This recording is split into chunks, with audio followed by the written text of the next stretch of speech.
మనము భూమి మీదకి రావడం అనేది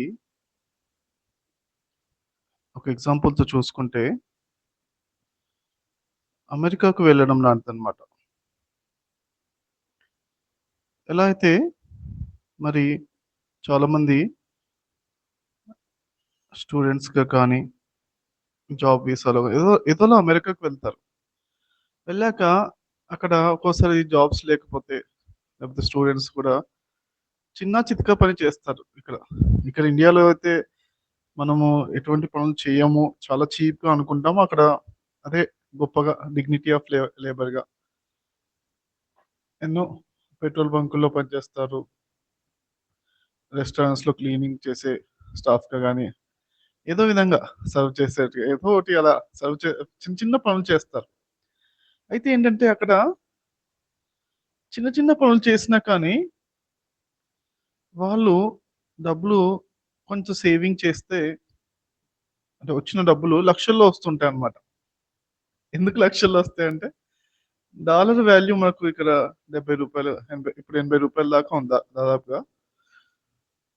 అక్కడ వాళ్ళకు చిన్న చిన్న పనులు చేసినా కానీ వచ్చిన కొంచెం కొన్ని కొన్ని డాలర్‌లయినా కానీ అక్కడ కొంచెం సేవింగ్ చేయాలి అనుకుంటే, అక్కడ కొంచెం తన ఖర్చుల్ని చూసుకుంటూ, ఖర్చు చేయాలంటే ఎంతైనా ఖర్చు చేసేయొచ్చు అక్కడ గూడా. కానీ ఖర్చుల్ని కొంచెం చూసుకుంటూ, కొంచెం సేవింగ్ చేశారనుకోండి, చేస్తే అంటే అవి ఇండియాకి తీసుకొచ్చినా గాని, ఇండియాకి పంపించినా గాని చాలా ఇక్కడ లక్షలయిపోతాయి. ఇక్కడ కోట్లయిపోతాయన్నమాట. అక్కడ ఏ జాబ్ చేసినా మామూలు జాబే చేస్తుండొచ్చు. ఇక్కడ ఇండియాలో జాబ్ చేసిన దానికి, అమెరికాలో జాబ్ చేసిన దానికి సేమ్ జాబ్ అయినా కానీ మరి లక్షల్లో తేడా ఉంటుంది. సేవింగ్స్‌లో తేడా ఉంటుంది.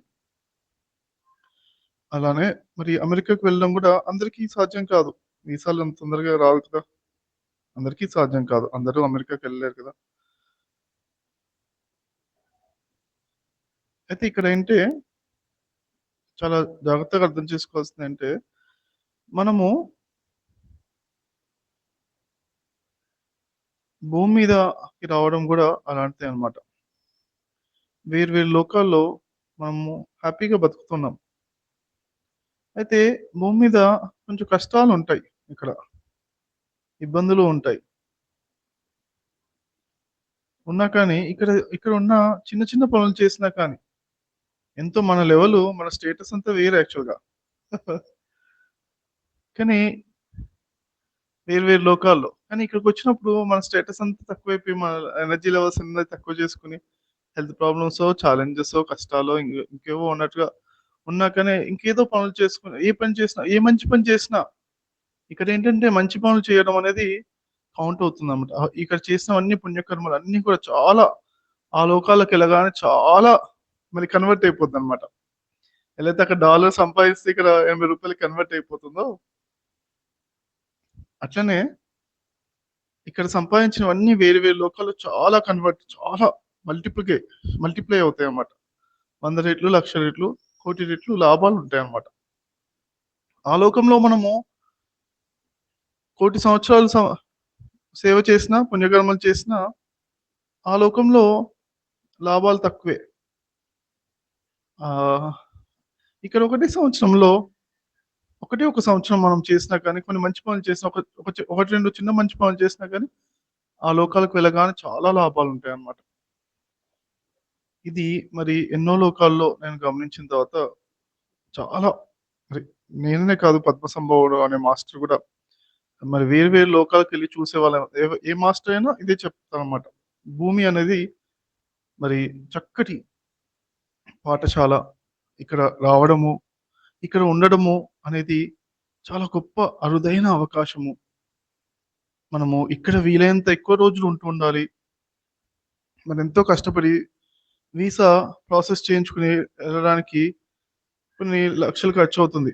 ఒక్కోసారి స్టూడెంట్ వీసా వెళ్ళడం గూడా 30,00,000, 40,00,000 ఎడ్యుకేషన్‌కని పెడతారు. పెట్టిన తర్వాత అంత ఖర్చు పెట్టుకొని వచ్చాం గదా! మరి వాళ్ళేంటి ఎళ్ళిన తర్వాత 15 రోజులు నాకు నచ్చలేదు అని యూఎస్ నచ్చలేదు ఏదో ఏదో లేకపోతే అదని ఇదని అంత తొందరగా రారు ఎవరు గూడా. ఇక్కడ అక్కడ ఏంటి అక్కడ యూఎస్‌లో గూడా ఉండే సిట్యుయేషన్స్ ఉంటూనే ఉంటాయి. కానీ ఏంటంటే అక్కడ మరి అరే! ఇంత ఖర్చు పెట్టుకొని వచ్చాం గదా! అని ఒక బాధ్యతగా చిన్న పనులైనా చేసుకుంటూ ఏమైనా సేవింగ్ చేసి మనం ఇక్కడికొచ్చేద్దాము అన్నట్టుగానే అలా ఉంటుందన్నమాట. సో, ఇక్కడ చేసుకున్నది చాలా లాభాలుంటాయి. మనం ఏ లోకాలకెళ్ళినా కానీ. ఇంకా పద్మసంభవుడు మాస్టర్ అయితే ఏం చెప్తారంటే, "అసలు ఏ లోకంకు వెళ్ళకండి. ఈ లోకంకే ఒకసారి భూమికి వచ్చారంటే మీరు మళ్ళీ భూమికి ఎలా రావాలని ఆలోచించండి" అని చెప్పారన్నమాట. అది రావడానికి కూడా ఒక టెక్నిక్స్ చెప్పారు మళ్ళీ. చనిపోయినప్పుడు గూడా మనం ఏం చేయాలి అనేది 'బుక్ ఆఫ్ ద డెడ్' అనే దానిలో క్లియర్‌గా రాసారన్నమాట. చనిపోయిన తర్వాత మనం మళ్ళీ ఎలా భూమికి రావాలి? దేవతలొస్తారు. ఎన్నో మరి మీరు పుణ్యకర్మలు చేశారుగా మాకెన్నో భోగాలను ఇస్తాము అని అనుభవించొచ్చు అని వస్తారు. తర్వాత నరకలోక మాస్టర్స్ వస్తారు. మీరు చేసిన పాపాలన్నీ గూడా మరి అనుభవించురండి అని పిలుస్తారు. అయినా కానీ అటు వెళ్ళకండి, ఇటు వెళ్ళకండి. నేను మళ్ళీ భూమి మీద పుడతాను. అవేర్‌నెస్‌తో ఉన్నాను నేను. ఇప్పుడు తీసుకొని భూమి మీదకెళ్ళే అనుభవిస్తానని చెప్పి వాళ్ళతో చెప్తే ఓకే చెప్తారు వాళ్ళు. మళ్ళీ భూమి మీదకి వచ్చేయండి అని చెప్తానన్నమాట. అది చూసుకొని మళ్ళీ తల్లిదండ్రుల్ని నిర్ణయించుకొని వచ్చేయండి. వెంటనే వచ్చేయండి అని చెప్తుంటారనమాట. ఈ భూమి సదవకాశం. చక్కటి అవకాశం. ఇక్కడ ఉన్నన్ని క్షణాలు ఎంత చక్కగా మనం సంపాదించామా, పుణ్యకర్మలను సంపాదిస్తూ ఉండాలి. ఇంత గొప్పగా ఇంకా ఎలా సంపాదించగలను అని మనం ఎప్పుడు గూడా మనము చేసుకున్న వాడికి చేసుకున్నంత మహదేవ అన్నట్టుగా, దున్నిన వాడికి దున్నుకున్నంత పొలము అన్నట్టుగా అలాంటి అవకాశములు, అలాంటి డిస్కౌంట్స్ ఎంతో ఉన్నాయన్నమాట భూమి మీద. చక్కగా ఉపయోగించుకోవాలి. అన్నిటికన్నా గొప్పదైనదేంటి? ధ్యానము, ధ్యాన ప్రచారము. అయినా దీని పట్ల ఫోకస్ చేసుకుంటూ, లక్ష్యంతో పెట్టుకుంటూ, చక్కగా మనం ముందుకు వెళ్తూనే ఉండాలి. మనము ఖచ్చితంగా అన్నీ పొందాను నేను. పొందవలసిన ఆత్మజ్ఞానాన్ని, బ్రహ్మజ్ఞానాన్ని అంతటా ఉన్న పరమాత్మ స్వరూపాన్ని నేనే అయ్యున్నానని. ఆ బ్రహ్మజ్ఞానంలో కంప్లీట్‌గా మనం స్థిరమయ్యేంత వరకు గూడా ఆ చక్కటి అనంతమైన తృప్తి, అనంతమైన శక్తి, అనంతమైన ఆనందం వచ్చేంత వరకు గూడా మనము చక్కగా ఈ teaching is best way of learning. మనము నేర్పిస్తూనే ఉండాలి. Meditation related. అన్ని విద్యల లోపలికి మరి గొప్ప విద్య అయిన ఆత్మ విద్య నేను అని శ్రీకృష్ణుల వారు చెప్పారు కదా! ఈ ఆత్మ జ్ఞానాన్ని మనం అందరికీ పంచుతూనే ఉండాలి. పంచుతూ ఉన్నప్పుడే మనము ఆ దుఃఖరాహిత్యం నుంచి బయటపడి చక్కటి ముక్తి స్థితిలో జీవన్ముక్తులై సదా బ్రహ్మానంద స్థితిలో ఉండేవాళ్ళే గురు స్వరూపులు అన్నట్టుగా ఆ స్థితికి కనెక్ట్ అయ్యి చక్కగా మనము చక్కగా భూమి మీద ఎంత వీలైతే అంత సమయం ఉండాలి. అందరూ గూడా మరి అమెరికాకి వెళ్లారంటే మినిమమ్ ఒక సంవత్సరం, 2 సంవత్సరాలు ఉండే వస్తారు గదా! ఎందుకన్నా ముందొచ్చేస్తే అరే! ఎందుకు ముందొచ్చేసావు? అది కంప్లీట్ చేసొస్తేనే బావుంటది గదా! అంటారు కాబట్టి మినిమమ్ ఎడ్యుకేషన్ 2 ఇయర్స్ అలా మినిమమ్ అలానే అంటే మనం భూమి మీదకొస్తే ఒక మినిమమ్ ఒక 100 సంవత్సరాలు బతకాలి అనుకోవాలన్నమాట. 120 సంవత్సరాలు పోనీ 100 సంవత్సరాలు 100 సంవత్సరాలు నేను సేవ చేస్తూ చక్కగా పుణ్యకర్మలు బాగా పెంచుకుంటూ తర్వాత మాత్రమే నేను మరి వేరే లోకాలకు మళ్ళీ ఆ భూమి మీద చాప్టర్ ఎండ్ చేసుకొని మళ్ళీ భూమికి వెంటనే వచ్చేస్తాను అన్నట్టుగా మనం నిర్ణయించుకోవాలన్నమాట. ఈ భూమి చక్కటి స్కూలు, చక్కటి అవకాశము.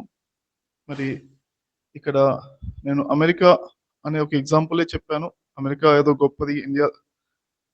ఇండియా లోపల తక్కువ అని ఏం లేదు. మరి డబ్బు పరంగా ఇప్పుడు డాలర్‌కి వాల్యూ ఉందన్న ఉద్దేశ్యంతో అర్థమవుతున్న స్టోరీతో చెప్పానంతే. చక్కటి అవకాశం మరి ఉపయోగించుకోవాలి. అంటే భూమనేదే అద్భుతమైన ఎన్నో లోకాల లోపల అద్భుతమైన లోకం ఇదే. అని మరి ఆ సందేశం అన్నమాట. సారాంశం. ఎందరో ఒకరు కాదు, ఇద్దరు కాదు. ఎందరో వందల మాస్టర్స్ యొక్క అనుభవ సారం ఇదే. చక్కగా ఉపయోగించుకోండి ఈ అవకాశాన్ని. భూమి మీద ఉన్న సమయాన్ని చక్కగా బెస్ట్‌గా ఉపయోగించుకుందాం.